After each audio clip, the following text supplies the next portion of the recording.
Okay, welcome to part 2 of my top 10 favorite films of 2011. And I ended off part 1 with number 7, which is The Muppets. Now I'm on to number 6. So number 6 is Rise of the Planet of the Apes. Stars James Franco, Andy Serkis, Frida Pinto, John Lithgow, Brian Cox, Tom Felton. And supposedly this is a prequel to the original Planet of the Apes movie, which I haven't seen though, but I hear it's a classic. And it's about Will Rodman, who is played by James Franco. He's a scientist at this biotechnology company, and he's been trying to develop a cure for Alzheimer's disease. And he's testing this new drug on chimpanzees. And the drug is a virus, a modified virus, and it mutates the chimpanzees and gives them human intelligence. And so they test it out, and there's this one chimp, this one baby chimp that one of the handlers didn't want to do so, and they didn't want to kill that baby chimp, so he gives it to Will, James Franco's character, to take home.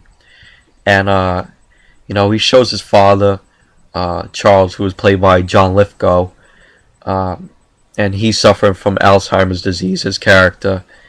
And they named the baby chimp Caesar, and who was played by Andy Serkis, and he did a great job in this movie, Andy Serkis. And he's not allowed. Caesar's not allowed to get out of Will's house.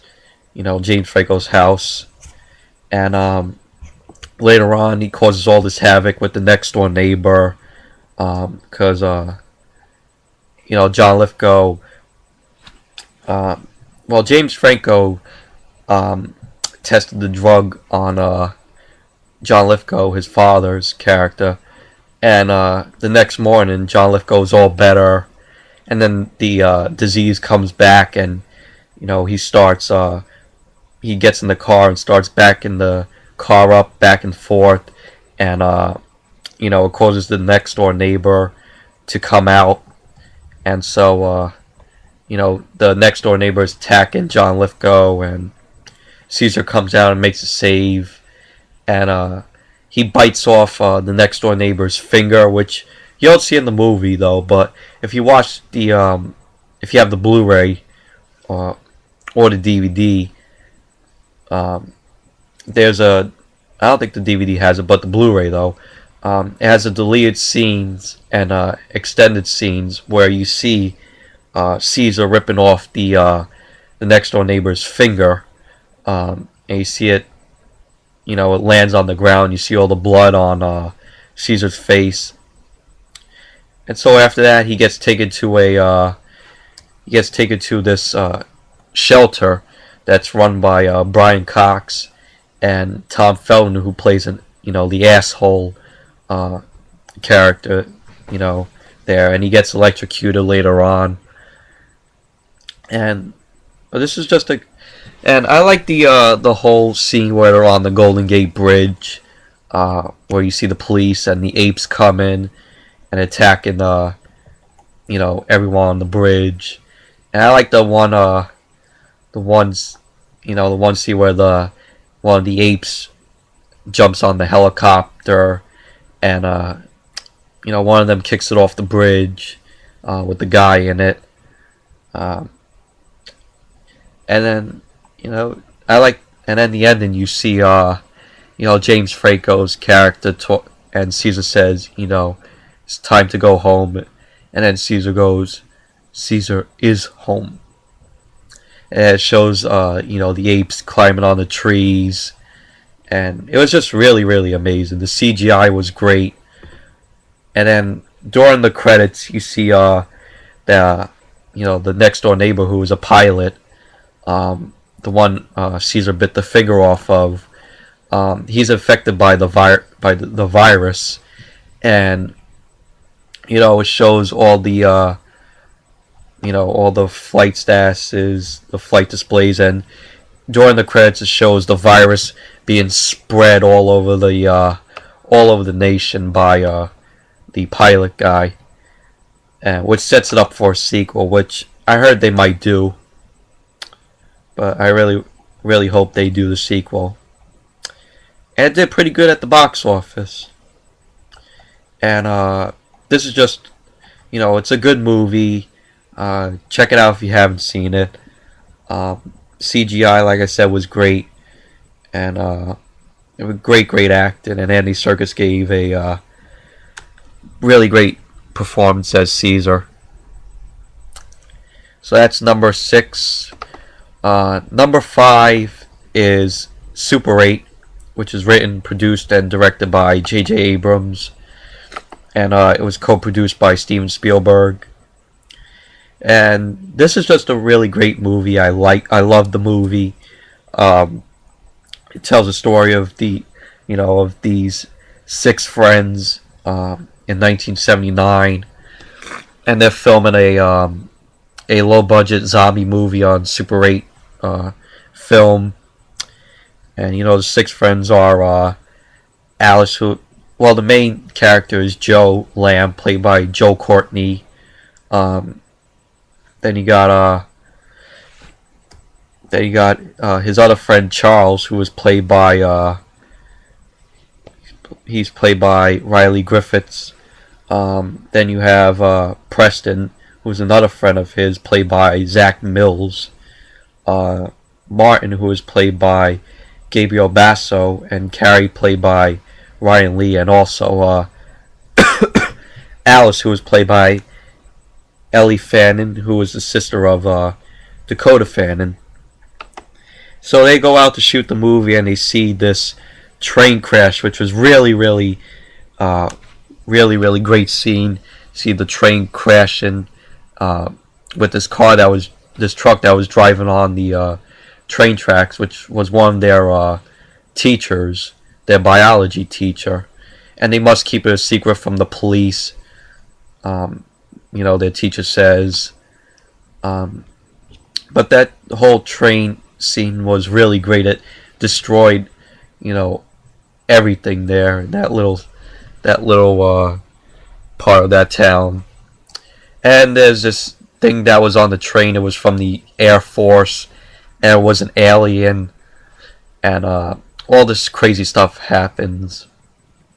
And I like the end where the alien goes on the alien brings all this metal to the water tower, and the alien builds the ship for to fly off home in. But I thought that was really great. It was sad to see the alien taking Joe's his mother's locket, and the alien took it and put it on the ship when he was on top of the water tower taking all that metal. And then at the end you see the whole Super 8 movie that they worked on, that whole zombie movie at the end, which was really good. They did a great job on that. But it was a really good movie. It was a throwback to it felt like a Spielberg movie more than a J.J. Abrams movie. But it was a homage to Spielberg's late, early films. But it was an enjoyable movie. Just if you haven't seen it, check it out. Really amazing movie. So that was number 5. Number 4 is Real Steel, with Hugh Jackman. It was Hugh Jackman, Dakota Joyo, Evangeline Lilly. This I liked the movie. It was really good. Set in the future. It was the whole robot box, and humans were were replaced by robots.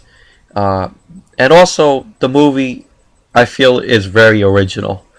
That whole original idea, which I know was based on a book. I think it was. Yeah, it was based on a short story, Steel. Um, but I like the movie.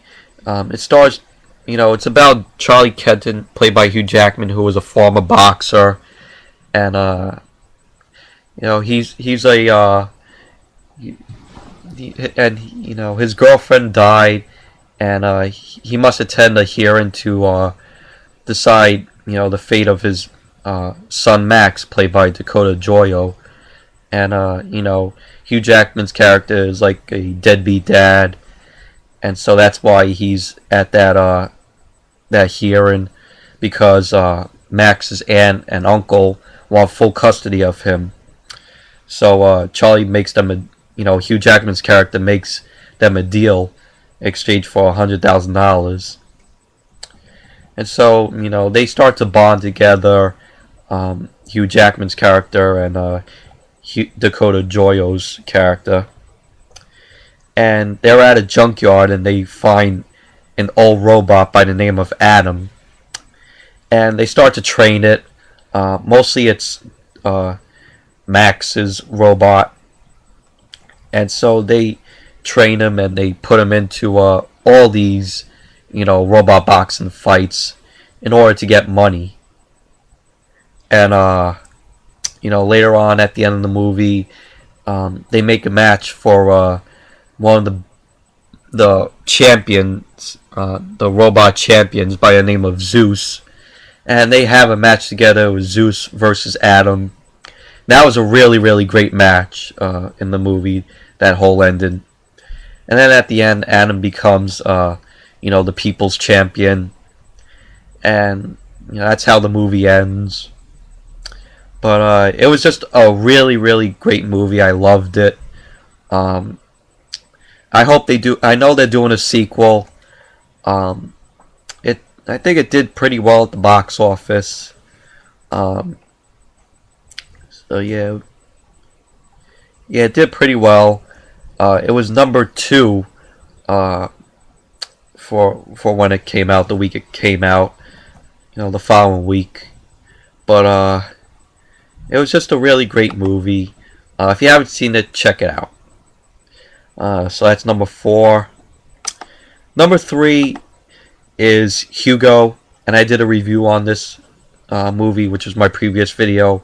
But I like the movie. I love the movie. Really, really entertaining. Asa Butterfield did a great job playing Hugo Cabret. Just amazing. It's a masterpiece, which I didn't say in my review, but I consider it a masterpiece in kids' films, though. So if you haven't seen it, check it out. Check out Hugo. And number 2 is Battle Los. That was number 3. Hugo. Number 2 is Battle Los Angeles. Great alien invasion movie. Well, it's kind of an alien invasion movie, but it's mixed with kind of feels like a war movie. This is a movie that a lot of people really didn't like also. It starred Aaron Eckhart, Michelle Rodriguez, Raymond Rodriguez, Neo, and it was just really, really great. I think the reason why people didn't like it was because they had high hopes, and they said, "Oh, this is gonna be the best alien invasion movie. This is gonna be up there with Independence Day, War of the Worlds. Gonna be a hell of a lot better than Skyline." And then some were like disappointed because it was basically like a war movie mixed with an alien invasion movie. They say, "Oh, it's a ripoff of Independence Day," but to me, it isn't. When the movie starts, you get introduced to the characters right away. It tells them how the characters act, and he had Aaron Eckhart, which he did really great. Just a great alien invasion movie. just done really great. So if you haven't seen the movie, check it out. It's really good, and it was great seeing it in the theater. It was loud and just great movie. And my number one favorite movie of this year is Captain America: the First Avenger. And even though I never read the comics, I still love the movie. One of the best movies of the summer, in my opinion. Chris Evans did an amazing job as, Steve Rogers, Captain America. Hugo Weaving did great job as Red Skull, which some people complain about Red Skull's look. Yes, it could have been better, but it was all CG. It was a whole CGI face, from what I've heard. But other than that, I thought it was okay. But then you had Tommy Lee Jones, and he was pretty good. I just loved the movie. The movie was action packed. It was funny. It was entertaining, and at the end, it set up a great setup for the Avengers movie with him waking up in 2011, and him knowing where the hell is he. And then you show Samuel L. Jackson walking and approaching him. But it was a great movie. My favorite movie of the year. Just really, really, really good. So if you haven't seen Captain America yet, check it out. Just great movie. Best movie of the summer, in my opinion. So anyways, that's my top 10 list of favorite films of 2011. Thank you all for watching, and until the next video, which will probably be Spider-Man movie reviews, or possibly a WWE DVD update. Who knows? But anyways, thank you all for watching, and until the next video, I'll see you all later.